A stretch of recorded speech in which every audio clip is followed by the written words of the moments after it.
ओम योऽन्तः प्रविश्यमवाचमिमां प्रसुप्तां सञ्जीवयत्यखिलशक्तिधरस्वधाम्ना अन्याश्च हस्तचरणशरणप्रदादीन् प्राणान् नमो भगवते पुरुषाय तुभ्यम्। ॐ स्तुता मया वरदा वेदमाता प्रचोदयन्तां पावमानी द्विजानाम् आयुः प्राणं प्रजां पशुं कीर्तिं द्रवीणं ब्रह्मवर्चसं मह्यं दत्त्वा व्राजत ब्रह्मलोकम्। हरि ओम। आज हम लोग सभी के लिए वैदिक कक्षा में उपस्थित हुए हैं। सभी के लिए वेद कैसे उपयोगी है, उसमें क्या क्या वर्णन प्राप्त होता है, इसके लिए हम लोग चर्चा करते हैं इस कक्षा में। उसके लिए हम आज अथर्ववेद में मणि धारण और उनके लाभ के विषय में आज कुछ कहना चाहते हैं। इस विषय में सायणाचार्य जी का एक वाक्य है जिसको उन्होंने अथर्ववेद भाष्य के प्रारंभ में ही लिखा है। व्याख्याय वेद त्रितयम् आमुष्मिक फलप्रदम ऐहिकामुष्मिकम चतुर्थम व्याचिकीर्षति। अर्थात तीनों वेद आमुष्मिक फल देने वाले तीनों वेदों की व्याख्या करने के बाद ऐहिक और आमुष्मिक फल देने वाले चतुर्थ वेद की व्याख्या में करता हूँ। वैसे भी प्रायः देखा जाता है कि अथर्ववेद में ऐहिक जीवन से संबंधित बहुत से विषयों का प्रतिपादन अथर्ववेद में किया गया है या संकलन किया गया है। ऐहिक का तात्पर्य होता है इस जीवन से हमें क्या चाहिए क्या नहीं चाहिए। वैसे भी वेद की जो परिभाषा है, इष्ट प्राप्ति ही अनिष्ट परिहार्यो हो अलौकिकम उपादेयम योग वेदेति स वेदः। हमारे लिए क्या इष्ट है और क्या अनिष्ट है, इसके बारे में वेद में वर्णन प्राप्त होता है।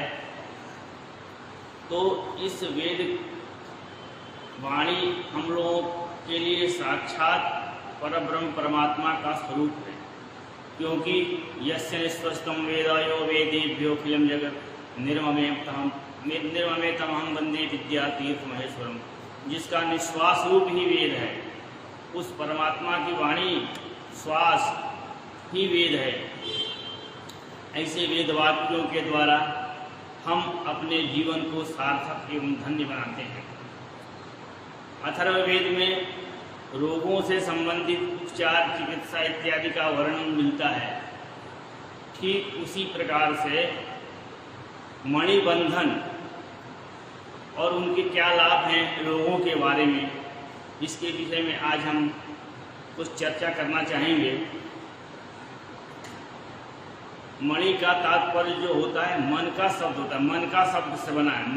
मणि जो है मन का शब्द से बना है, मन का बोलते हैं। जिसका जो अपभ्रंश मणि और माणिक शब्द का अपभ्रंश है मन का, जो देहात भाषा में, देहात शब्द गाँव में जो प्रचलित भाषा है मन का, मणि शब्द से मन का शब्द बना है। यह मन का जो है किसी भी वस्तु की बन सकती है। किसी वृक्ष की शाखा के छोटे छोटे टुकड़ों को मन का कहते हैं। जैसे दाना करते हैं, उस तरह से मन का कहते हैं। वह टुकड़ा गोला आकार का भी हो सकता है, जो अथर्ववेद में मणि विषय यह भावना है कि सभी वृक्षों में कुछ भी सहायक होते हैं। उसकी शाखा आदि को अंग पर ताबीज रूप में या माला के रूप में धारण करने से वह रोग दूर होता है। इस संदर्भ में अथर्ववेद में अनेक मणियों के उदाहरण मिलते हैं। जैसे जंगिड मणि। यह जो जंगिड मणि है अथर्ववेद के दूसरे कांड में चौथे सूक्त में और 19 कांड में के 34वें 35वें सूक्त में इसका विधान किया गया है।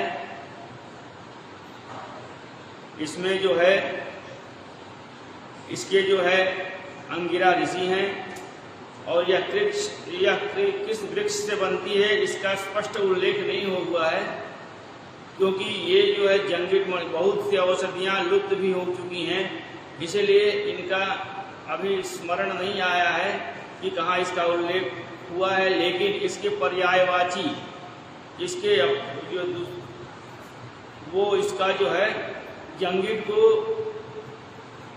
जो है वो अर्जुन वृक्ष से लिया गया है, ग्रहण किया गया। जंगिट मणि को अर्जुन वृक्ष से ग्रहण किया गया है।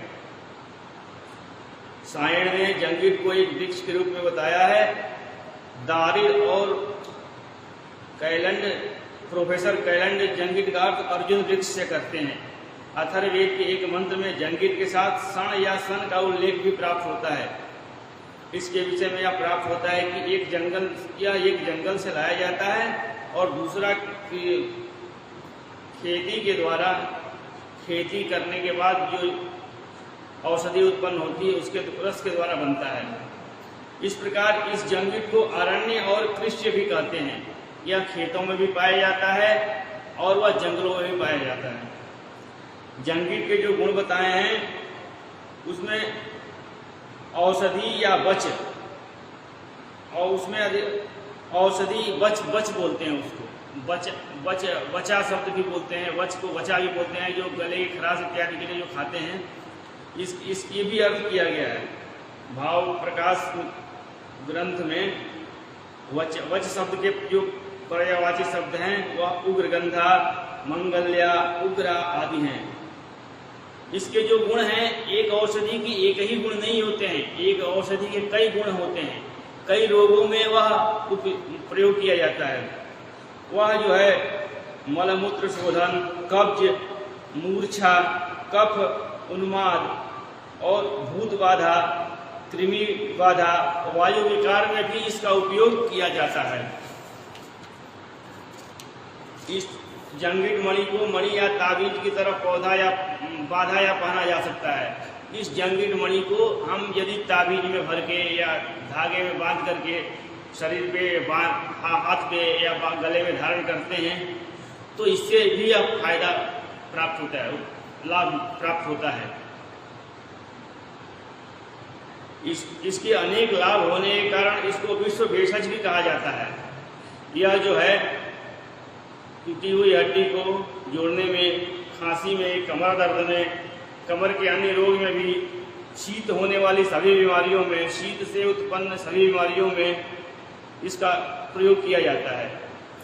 विषकंध अंगों के साथ कंधे को भी, अंगों के विकार के साथ कंधे के दर्द को भी दूर करने का उल्लेख है इस जंगिट मणि से। इस प्रकार तृतीया प्रयोग में भी एवं अविचार प्रयोगों के प्रभावों को भी यह नष्ट करती है। क्षय रोग, शोक आदि के साथ अस्मक रोगों को भी दूर करती है। राक्षसों रोग कृमियों को भी नष्ट करती है। जंगिट मणि को धारण करने वाले पर शत्रु का कोई भी अविचार प्रयोग सफल नहीं होता।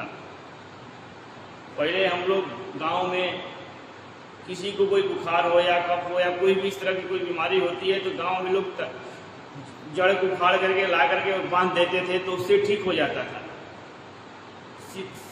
उसी तरह ये जंगिट मणि जिस रोगों में इसका उल्लेख किया गया है उस रोगों की शांति के लिए, शमन के लिए उसके वो टुकड़े को लेकर के, उस औषधि के टुकड़े को लेकर शरीर पे बांधने से, धारण करने से वह रोग दूर होता है। क्योंकि प्रत्येक औषधियों के प्रत्येक देवता होते हैं और वो देवता जो है उस देवता की कृपा से ही वह रोग दूर होता है। औषधि तो निमित्त मात्र है, बिना देवता की कृपा से वो रोग दूर नहीं हो सकता। इसी प्रकार जो है प्रतिसर मणि है। प्रतिसर मणि जो है इसके प्रवर्तक कश्यप ऋषि हैं। इस मणि को पहनने वाले पर मनुष्य, गंधर्व, अप्सरा आदि किसी का भी तृतीया प्रयोग सफल नहीं होता। मतलब हमें कुछ कोई नज़र लग गया है या किसी ने हमको कुछ कर दिया है इस प्रकार से जो बाधाएं आती हैं वह इसको धारण करने से वह बाधा नहीं होती है, किसी के द्वारा कोई भी बाधा नहीं हो सकती है। वह मणि कवच की तरह रक्षा करती है। इस मणि को धारण करने वाला सिंह व्याघ्र के समान बलिष्ठ होकर शत्रुओं को पराजित करता है। वह इस शक्तिशाली मणि का अधिकारी वीर होता है। यह मणि कैसे बनती है इसका वर्णन कौशिक ऋषि सूत्र में आता है कि यह प्रतिसार मणि तिलकसार वृक्ष से बनती है। इसको तैयार करने की विधि है कि मणि को दही और शहद में 3 रात डुबाकर रखें। उसके बाद जो ये मंत्र दिए गए हैं इससे अभिमंत्रित करके तब उसको बांधें, तो इससे ये सब रक्षा होगी और हम सर्वत्र विजयी होंगे, सभी कार्य हमारे सिद्ध होंगे। इसी प्रकार अस्त्रित मणि का वर्णन आता है। अस्त्रित का अर्थ है अजेय या अजित। अजेय मतलब सब जगह हम जीत जाएं और अजित हमें कोई पराजित न कर सके। तात्पर्य है कि मणि को धारण करने वाला अजेय हो जाता है। अथर्ववेद में उल्लेख है कि यह मणि घी, दूध, शहद आदि से मिश्रित है। इससे क्या ज्ञात होता है कि मणि घी, दूध, शहद आदि को मिलाकर बनाई जाती है। सायण ने इसकी व्याख्या में लिखा है कि इसको बांधने वाले को कोई जीत नहीं सकता, अतः इसका नाम अस्त्रित है। इसका नाम अस्त्रित, इसको त्रिवृत भी कहते हैं। यह बल, तेज और दीर्घायु प्रदान करती है। ये इस प्रकार के मणि के बारे में है। वरुण मणि, वरुण मणि का जो है 25 श्लोक में इसका वर्णन मिलता है, 25 मंत्रों में इसका उल्लेख प्राप्त होता है। इसको वरुण के नाम से भी जाना जाता है। हिंदी में वर्णा या वरुण शब्द प्राप्त होता है। इसके अन्य पर्यायवाची शब्द जो हैं वह वरुण है, सेतु है, चित्तशमक है, कुमारक है। भाव प्रकाश में भी वरुण की छाल पाचन तंत्र को ठीक करती है, जिससे शक्ति प्राप्त होती है। अस्मरी, पथरी रोग के साथ मूत्र रोग, मूत्रकृच्छ, गठिया के उपचार में यह प्रयुक्त होता है। तपेदिक, टीबी को दूर करने के लिए इसकी मणि, इसकी माला को गले में बांधी जाती है। सभी दुखों, शत्रुओं को दूर करने के कारण इसका नाम वरुण पड़ा। सभी रोगों को दूर करती है। कुस्वप्न, अनिद्रा, शारीरिक निर्बलता, सभी प्रकार के भय को दूर करने वाली मणि है। वर्ण मणि के निर्माता की विधि कौशिक सूत्र में प्राप्त होती है। वर्ण वृक्ष की मणि को दही और शहद में 3 रात डुबाकर रखने और बाद में उसे इन मंत्रों से, जो इसमें मंत्र दिया गया है अथर्ववेद में, जिस मंत्र में इसका वर्णन है उस मंत्र का पाठ करके और उसको फिर बांधें तो उससे फायदा होता है। दर्भमणि, दर्भमणि का जो है अथर्ववेद के 5 सूक्तों में इसका वर्णन प्राप्त होता है। दर्भ का अर्थ जो है कुशा या दुर्वा से है। यह मणि शरीर की रक्षक, शत्रु नाशक एवं अभिचार नाशक है। यह दीर्घायु और तेज प्रदान करती है।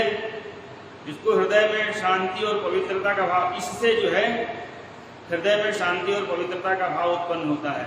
यह पाप से रक्षा करती है, इसलिए ऋषि मुनि लोग इसको धारण करते हैं। इसको धारण करने वाला सभी का प्रिय हो जाता है।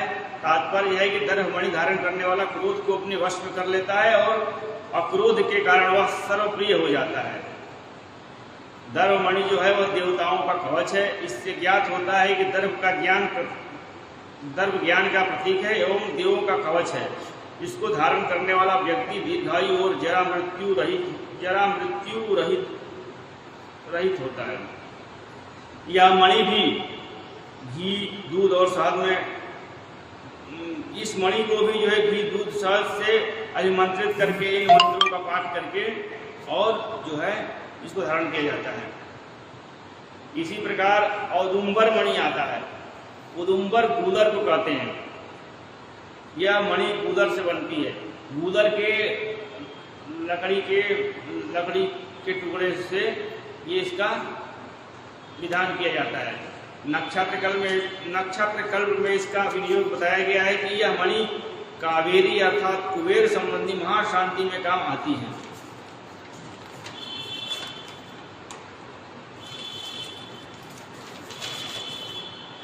यह मणि धन के इच्छुक के लिए, धन नाश होने पर उसकी प्राप्ति के लिए, और वीरों के लिए जो किसी कार्य में पराजित हो जा रहे हैं, किसी कोई कार्य सफल नहीं हो रहा है, उसके लिए यह धारण कराया जाता है।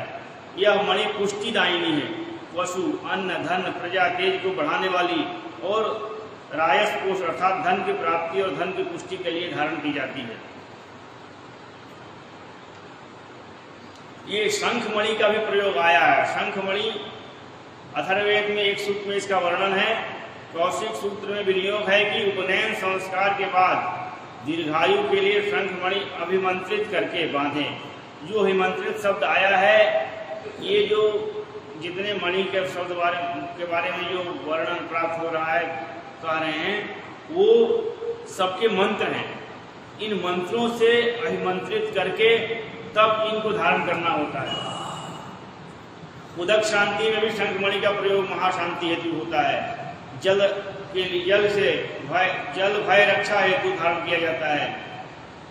शंखमणि कृमि रोगों को भी नाश करता है। शंख एक समुद्री कोशस्थ जीव का अस्थिवत रक्षक है। यह शंख जीव के साथ बढ़ता है और हड्डी के तुल्य हो जाता है। हड्डी के लिए अथर्ववेद में अस्थि शब्द का प्रयोग प्राप्त होता है। पानी में शंख को घोलकर पिलाने से बहुत सी बीमारियां दूर होती हैं। इसी प्रकार शतवार मणि करके प्राप्त होता है। यह अथर्ववेद के एक पूरे सूत्र में इसका उल्लेख प्राप्त है।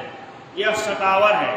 शतावर जिसको बोलते हैं, शतवार करके मणि वेद में आया है, लेकिन हम लोग में शतावर कहते हैं। सायण ने इसका अर्थ जो है 100 मूल या कांटों वाली औषधि अथवा 100 रोगों को नष्ट करने वाली औषधि कहा है। भाव प्रकाश में भी इसको शतावरी, शतवीर्य, सहस्रवीर्या, शतमूली आदि कहा गया है। नक्षत्र कल्प में संतति लाभ के लिए इसका प्रयोग का विधान है। शतवार मणि को दुर्नाम जातन कहा गया है। यह बवासीर आदि रोगों को, दुर्गम रोगों को भी दूर करती है। भाव प्रकाश में घंटू में शतावरी के 2 भेद किए गए हैं, छोटी शतावरी और बड़ी शतावरी।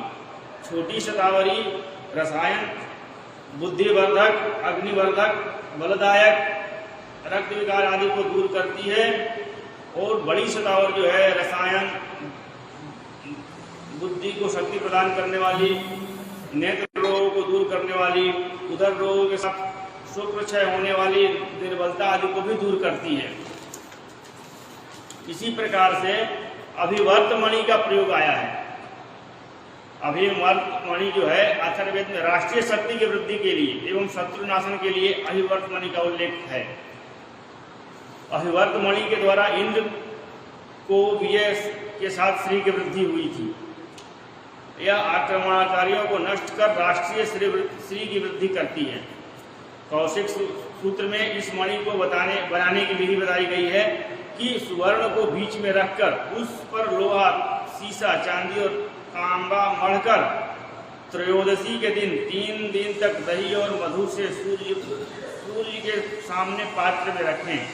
बाद में उसे धागे में पिरोकर कुशा पर रखकर उसके लिए मंत्र पाठ करके तब उसको बांधें। नक्षत्र कल्प में राज्य की कामना करने वाले राजा के लिए यह महेंद्री महाशांति कही गई है। इसी प्रकार पर्णमणि है। पर्णमणि जो है इसका जो अथर्ववेद के 8 मंत्रों में उल्लेख प्राप्त होता है। यह सोमलता के पत्ते या उसके रस से बनने वाली औषधि या मणि है।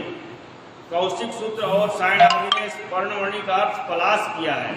सायण के अनुसार पलाश या ढाक का वृक्ष सोम के पत्ते से उत्पन्न हुआ है।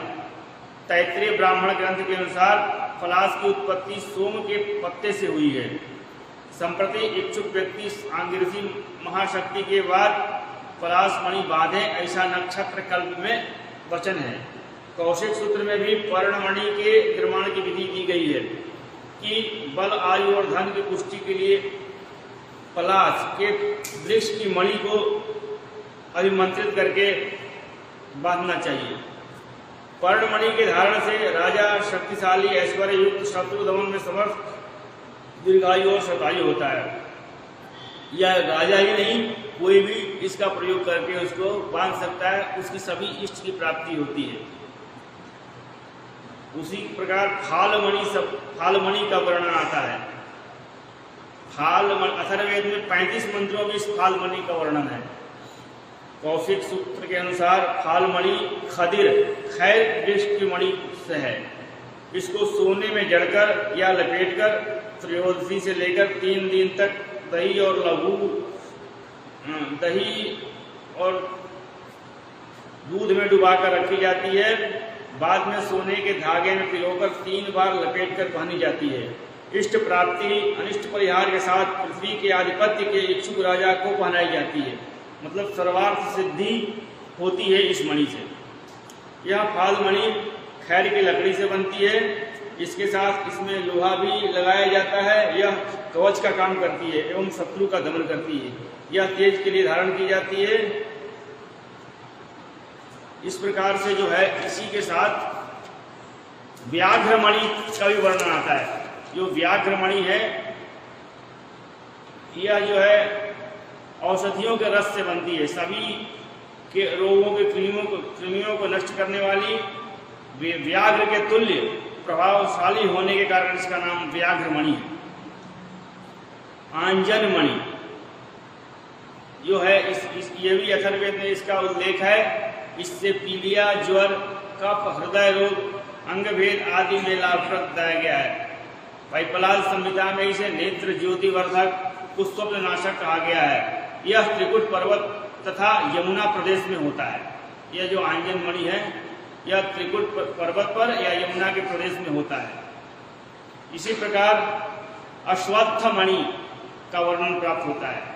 अथर्ववेद में अश्वत्थ का अर्थ पीपल के मणि से है, पीपल के लकड़ी से। यह जो है शत्रुओं पर विजय प्राप्त कराती है इसको धारण करने से। अश्वत्थ मणि को मंत्र के हिसाब लेकर के, उसके मंत्र का विमंत्रण करके उसको धारण करने से उससे शत्रु पर विजय प्राप्त होता है। पाटामणि, यह जो है पाटा या पाठा है, इसको जलज मुनि बूटी भी कहते हैं। इंद्र ने शत्रुओं पर विजय के लिए पाठा औषधि की मणि अपनी बाहु पर बांधी थी। प्रतिवादी पर विजय के लिए इस मणि का धारण करने का विधान है। सुवर्ण मणि धारण के लाभ। यजुर्वेद एवं अथर्ववेद के में हिरण्य सुवर्ण के विविध गुण मिलते हैं। यह आयु, तेज, योगक्षेम, रोग नाशन के लिए कांति प्रदान करता है। जो दाक्षायण हिरण्य धारण करता है, उस पर राक्षसों, पिशाचों आदि का कोई प्रभाव नहीं होता। वह दीर्घायु होकर शतायु होता है। इसको धारण करने से मनुष्य को जल और औषधियों का तेज, बल और शक्ति प्रदान होती है। इसी प्रकार जो है रोग कृमि दूरीकरण के लिए, समृद्धि प्राप्ति के लिए, संतान प्राप्ति जैसे लाभ के लिए इसको धारण किया जाता है। सोने के कंगन के साथ हाथ में, त्वष्टा ने सोने के कंगन अदिति के हाथ में बांधा था कि वह पुत्र को जन्म दे। अदिति ने पुत्र लाभ की कामना से इसे अपने हाथ में बांधा था। चरक और सुश्रुत ने भी सुवर्ण सेवन से विष के प्रभाव को नष्ट किया था। सुश्रुत मतेना, जो सुश्रुत के मत हैं, उनके द्वारा सुवर्ण रसायन शक्तिवर्धक, नेत्र ज्योतिवर्धक और विषनाशक है। सुवर्ण भस्म, रजत भस्म, ये सब जो मिलता है, यह सब औषधि, उसको कई रूप में उसको जो है धारण किया जाता है, उसका प्रयोग किया जाता है। इसी प्रकार अथर्ववेद में त्रिधातु अर्थात सुवर्ण, रजत और सोना, इन 3 धातुओं से बने हुए यज्ञोपवीत पहनने का भी विधान है। इससे आरोग्यता सहित मनुष्य शतायु होता है। इस प्रकार से मणि, ये कुछ मणियों का मैंने वर्णन किया है। इस तरह से अनेक प्रकार की मणियों का और औषधियों का वर्णन अथर्ववेद में प्राप्त होता है, जिससे हम और पेड़ पौधों के वनस्पतियों के जड़ को हम पान करते हैं, खाते हैं, शरीर में जाता है तो लाभप्रद होता है। लेकिन उसको हम यदि शरीर पे बांधें या शरीर पे धारण भी करें तो उसका फल प्राप्त होता है, ऐसा कहा गया है। पहले लोग औषधि का सेवन के साथ साथ उसको बांधते भी थे, औषधि सेवन करें या ना करें, लेकिन उस औषधि को अपने शरीर पे बांध लें, धारण कर लें, प्रार्थना कर लें तो भी वह उस रोग से मुक्ति पा जाते थे। प्रत्येक वनस्पतियों के अभिमानी देवता हैं और उस वनस्पतियों की अभिमानी देवता से औषधि सेवन के पूर्व प्रार्थना करनी होती है कि हम इस कार्य हेतु आपका प्रयोग करना चाहते हैं और आप हमें आयुष्य प्रदान करें और हमारे रोगों को नष्ट करें। इस प्रकार से मैंने यथासंभव मणिबंधन एवं उसके लाभ के बारे में आज बताया। धन्यवाद। अभिमानी देवता का उसके अभिमानी माने मालिक, अभिमानी देवता का मतलब मालिक।